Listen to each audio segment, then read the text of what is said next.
think our story was over? You're dead. We all remember the first Black Phone. You might think of it as the end of Finney's nightmare, but halt your expectations because Blumhouse is officially taking us back into that creepy basement. The Black Phone 2 is just on its way, which means more ghostly phone calls, and probably more sleepless nights for all of them. The first movie nailed the mix of 70s nostalgia and supernatural horror, so the big question is, what comes next? Will we finally learn more about the Grabber's past? Are the ghost kids coming back to guide Finney again? And how dark is this sequel willing to go, now that the rules are already broken? Today, we're diving into 9 things you can realistically expect from the Black Phone 2. So without further ado, let's get right into it. Before we go into our explanation, we have a very small request. If you like our content, please support us by subscribing to our channel. This is a small click for you, but for us, it means a lot. Thank you. Let's begin. 1. Release timing and season. Alright, let's start with the release timing, because we know it's locked in for sure. The Black Phone 2 is officially set to hit US theaters on October 17th, 2025, which is honestly perfect. That's smack in the middle of the spooky season, just 2 weeks before Halloween, meaning it's got all the time in the world to become the horror event of the month. You can almost picture the marketing plan already. Creepy posters of the Grabber's mask popping up in bus stops, late-night teaser spots on TV. One could even expect some viral stunt marketing to freak out unsuspecting TikTok users. Blumhouse loves a good October scare, so we could expect midnight premiere. But there's a small chance Universal and Blumhouse might experiment with the release rollout, because if they really want to dominate the conversation, perhaps they could drop international showings earlier to build global buzz. Maybe they can even tease a surprise streaming preview, like they did with some of their other pandemic-era releases. Imagine waking up one weekend and realizing you can watch the first 10 minutes on YouTube as a special preview. That would really send horror Twitter into meltdown mode. Either way, this date means they're aiming big. 2. Returning cast and new faces. Let's talk cast. Mind you, the sequel is bringing back all the heavy hitters. Ethan Hawke is officially back as the Grabber, which is already wild considering how definitively dead he seemed in the first movie. The fact that he's returning tells us 2 things. This isn't just going to be a repeat of him stalking kids in a basement. And 2, we're likely getting a deeper look into who he was and what keeps him around after death. Mason Tim is back as Finney, who is now a bit older and still carrying the weight of his captivity. Then there's Madeline McGraw as Gwen, who will be stepping into a bigger role this time. The sibling dynamic was one of the best parts of the first film, so expect the emotional core of the movie to center around them. Jeremy Davies also returns as Taryn, so that means one thing: this deadbeat dad's gonna be sticking around to reveal some family history and maybe even some redemption for him after his abusive behavior in the first film. Miguel Mora is back too, though it hasn't been revealed exactly how his character fits into the new story. Then we've got some new blood. Demian Bashir has joined the cast, and while his role is under wraps, he's known for bringing depth and intensity to every character he plays. So he could be a mentor figure, or who knows, a new villain. Maybe he's tied to the Grabber's past. Ariana Rivas is also on board, along with several other fresh faces who might either be new victims or ghostly presences. 3. Trauma, healing, and character. The movie takes place in 1982, a few years after Finney got into the national headlines as the only survivor and vengeful killer of the Grabber. The sequel takes place about 4 years after the events of the first film, which instantly changes the tone. Finney is now 17, no longer the scared kid we saw in that basement. This time jump means we get to see how surviving the Grabber shaped him, and not just physically, but mentally. Has he grown more cautious and withdrawn, or is he using his survival as a source of strength? Expect scenes showing how the past still lives with him. Gwen, on the other hand, hasn't left the supernatural behind her. Her dreams and vision, which saved Finney the first time, have become even stronger and more disturbing. She starts getting warnings that something is wrong long before anyone else realizes it. Oh, and most important, the Grabber's return opens the door to dream invasion. Instead of just being trapped in a basement, the siblings might now be trapped in their own head.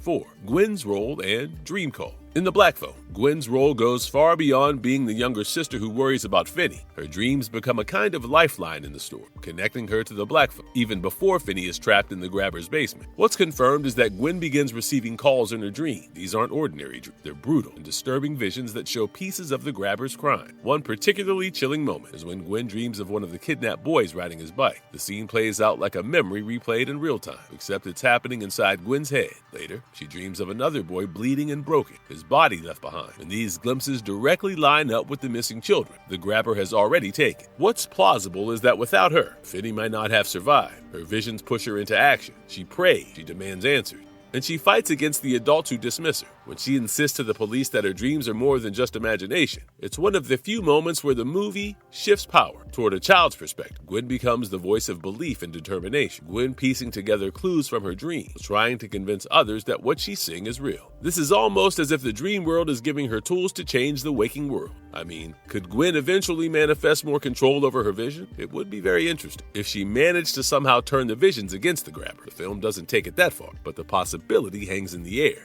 5. Family secret. One of the confirmations about the Black Phone 2 is that it will explore a hidden link between the grabber and Gwen's own family history. This could be where the film really elevates the story to something more personal. The first film teased that Gwen inherited her mother's prophetic dream, but never explained why their family has this ability or what it might cost them. The sequel could dig deeper into Gwen's lineage. Maybe this family and her mother's vision were connected to a larger cycle of violence. There might be a chance that Grabber's obsession with Finney wasn't entirely coincidental. It would be really crazy if he crossed paths with their family before.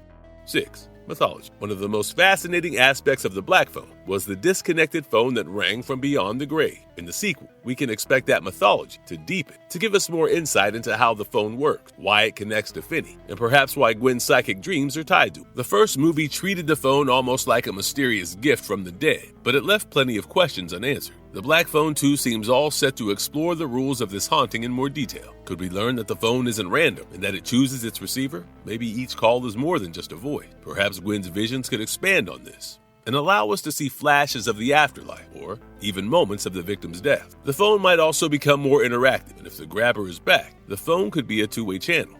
7. Filmmaking and visual, atmosphere, and location. Part of the film is set at a winter camp called Alpine Lake, visited during a snowstorm, so we know for sure that we are shifting from the suburban basement to an isolated winter camp. Visually, the Black Phone 2 is shaping up to look more chilling than the first. It was filmed in Toronto against snowy landscapes, so we know one thing. The sequel leans heavily on its wintry setting to create isolation. Cinematographer Paul Mekberg will likely use the snow to amplify both beauty and dread. The stark white terrain creates natural contrast, making the dark phone, the shadows, and the characters themselves stand out more dramatically. Snow is known to leave evident tracks, blood trail, which can become a visual motif throughout the film. The white landscape can work as both a blank canvas and a contrast to the darkness closing in. If the first movie trapped us in the suffocating basement, this one could trap us in a vast, frozen world where the danger can come from anywhere. Interior scenes in the camp cabins may use very limited lighting, relying on flashlights, lantern, or firelight to create deep shadow. We've heard that dream sequences might be where Ekberg really experimented. There would be surreal visual, distorted lenses, blurred edges, and color grading shifts that mark the difference between the real world and Gwen's vision. What might surprise us is that something buried in that location. Maybe this camp was used earlier for his previous victim.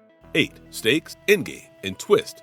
Possibility. The sequel is clearly raising the stakes, because this time, the threat is confrontation. Since our villain is back from beyond the grave, his attacks aren't limited to the physical world. Gwen's visions might make her a direct target, as the grabber can invade her dream and make her relive his crime. Finney will have to step up and protect not just himself, but Gwen. We can expect the climax to be bigger and more intense than the first film. A confrontation in the winter's camp depths seems likely to happen, in perhaps a frozen basement, a boathouse, or somewhere cut off by snow. This could be where Gwen and Finney uncover their own family secret, because there has to be a certain link that ties them to the grabber. The biggest surprises could come from the ending. What if defeating the grabber doesn't end the haunting? I mean, he's already dead and still active, so how much more can you damn him to hell? What if the phone could just keep ringing? Because sometimes the evil is bigger than just one man. Or maybe Gwen becomes permanently connected to the other side. She does have all the qualifications to be immediate. Another possibility could be the phone's origin, which, if revealed, might change whatever we know so far. Maybe this so-called lifeline could just be a curse waiting to reveal something much worse.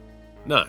What could go wrong? Risks and what fans hope for. One of the biggest concerns among fans and critics is that the sequel might undercut what made the original so satisfying, particularly its ending. The Black Phone ended things in a way that felt earned, so some might worry Derrickson and Cargill will undo that by reintroducing the grabber or overextending the mythology. Indeed, a review from Roger Ebert notes that the first film didn't feel sequel-ready, given that its villain was seemingly vanquished. Another risk is leaning too heavily on genre trope. You know how it usually is with your regular jump scares or supernatural cliches. Horror commentary often criticizes the overuse of jump scare as cheap thrill that lose impact when relied upon excessively. Some fans commenting online also debate whether the trailer's tone rides too close to Nightmare on Elm Street. One user even said that the trailer makes it look kind of like Nightmare on Elm Street with a new Freddy. There's always big speculation, especially when it comes to a sequel. So now, Now, whether this film will rise to our expectations or tank them, we'll leave that up to you guys to decide.